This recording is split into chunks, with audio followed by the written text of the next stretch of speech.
3, 2, 1. Alright guys, you guys recording? Alright, here are the two, I would say, popular views in eschatology right now. Eschatology just means study of the end times. We have, this is a premillennialism, this is specifically dispensational premillennialism, and this is amillennialism. And today we're going to be taking a look at both. So both of them believe, obviously, in Yahweh, created, everything. And then, at some point in time, Yahweh, entered the earth. That's Jesus, right? And then this is where the branch starts. We have, this is the premill. We have us, apparently. By the way, I just took this part. I copied it from some church's sermon. You guys know who it is. I know that you guys recognize this, right?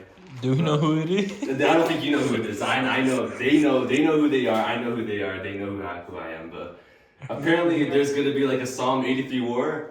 I'm not sure what that's all about. I'll probably ask maybe Pastor Shane about that because, he's the one that preached on this. Name dropping is crazy. Israel, the Gog and Magog war. I think I know what that is. And then this is kind of the key part right here. This is what I know for sure about premillennialism.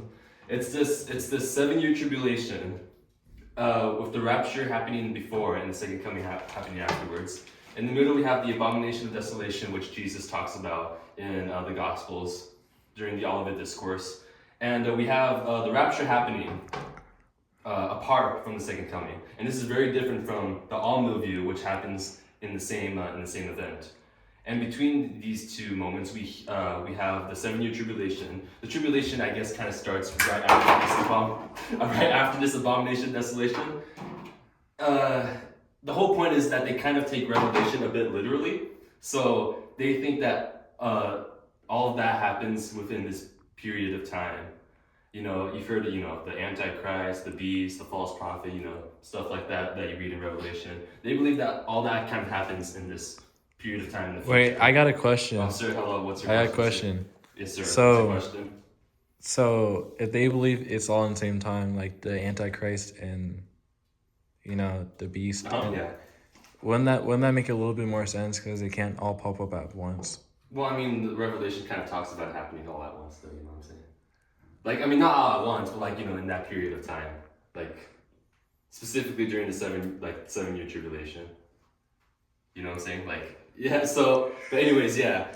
We have the rapture happening before then, so that, the church doesn't have to experience anything that happens within the 7-year tribulation, which makes sense, I understand that. And then after that, after God judges, the world because of their unrighteousness, he comes back down with his church at the second coming, and then they reign for a literal 1,000 years. This is kind of the main part about premillennialism. They believe, so the pre-mill means Christ returns before the millennium, and they reign for a literal 1,000 years. And then after that 1,000 years, final judgment happens. People, the dead, the unbelievers, the unrighteous, they get raised from the dead to get judged, and after that it's eternity. We're not really sure what happens in eternity. I'm kind of confused. Okay, go ahead, sir. So at the second coming, right? Yes, sir. Jesus comes and they have a 1,000-year period where they reign, but then the final judgment happens. Wouldn't that just make everybody just a believer then? Because they see Jesus? No, because all the unrighteous people are dead at this point. It's only believers that are reigning. Because God pretty much judged the world in unrighteousness during this time. So all the unbelievers, all the unrighteous people, they're dead already. Wait, so wouldn't that be the final judgment then? If God just came down? That makes sense. That makes sense. This does kind of sound like a final judgment, but in the pre-mill view, this isn't the final judgment. This is a judgment. It's a great judgment. It's a judgment. All right. It's a pretty how do you say it? It's a judgment. All right. It's not the final judgment where God judges specifically, as Romans says, he will pay each according to his works. Not the great white throne judgment. That's better, honestly. If you read Revelation, you guys will know what I'm talking about. That happens. Wait, also during this time. Wait. Final judgment. What's up? Also, I have another question. Oh, sir. So about the 1,000-year thing, right? And final judgment, wouldn't that be wouldn't people still be able to contradict or have sin in the 1,000-year? That's a good question, actually. I'm not sure about that. Here's the thing, though. At this point in time, in the rapture, when we look at 1 Thessalonians 4, we see how when the rapture happens, the dead in Christ also get raised up. Meaning that those who have died, those who are Christians who have died, when they get raised up with this glorified spiritual body in which sin no longer exists. Because the reason why we sin is because we carry on this body of death, that causes us, to sin. But only until we get raised from the dead and we get, new spiritual glorified bodies, we don't have that ability to sin anymore, because our bodies are just like, Jesus is now when he got raised from the dead. And so that's going to continue on. Wait, so wouldn't that mean that the 1,000-year male are just all spiritual people? I think I understand what you mean. That's the thing. It's just kind of, you can't, because you can theorize about it, but like it's ultimately their interpretation of what the Bible says, and based on their interpretation, this is kind of the quote-unquote correct view if you interpret it like this. But wouldn't that mean like the rapture and like the 1,000-year male contradicts each other, because the rapture has people just come from the dead, then they're just spirits, but they don't get judged yet. Well, but then the 1,000-year male people can't sin because they might also be spirits, because they're all righteous, and the final judgment happens.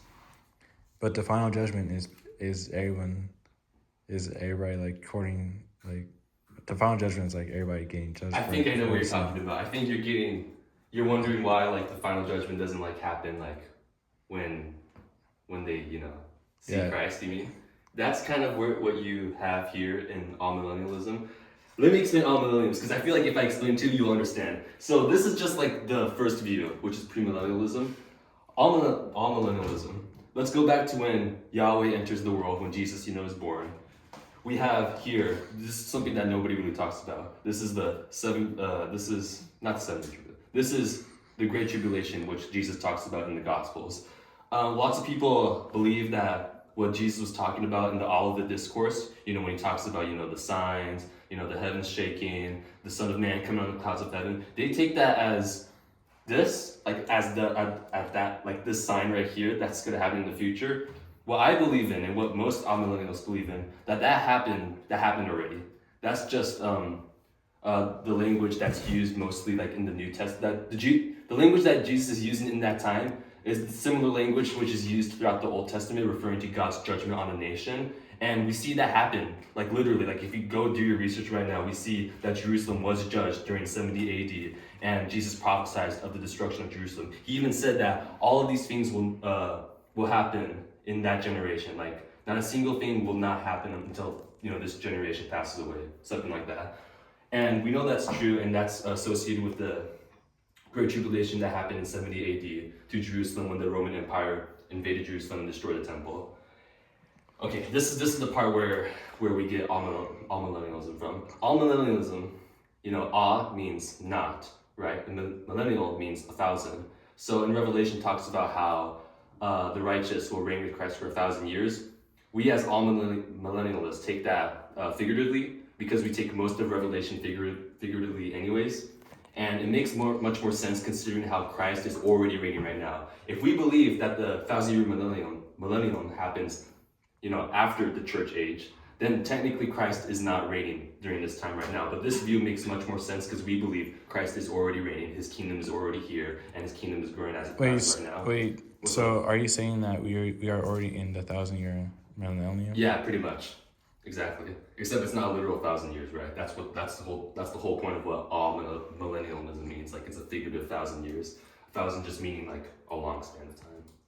But anyways. But after the 1,000-year millennium, we hear in Revelation that Satan gets released again, and then the nation's going to be deceived, and there's going to be this great war. I didn't really talk much about that in this whiteboard, but we do know that at the end, Christ is going to come back. He's going to raise everybody from the dead. The rapture happens, and that's when the final judgment happens as well. So we believe pretty much the same things except different points in time. We believe that the rapture, second coming, final judgment happen during this time before eternity, after the 1,000-year millennium. And this is kind of what they believe in, which is kind of complicated, but if you really think about it, it makes sense on their view.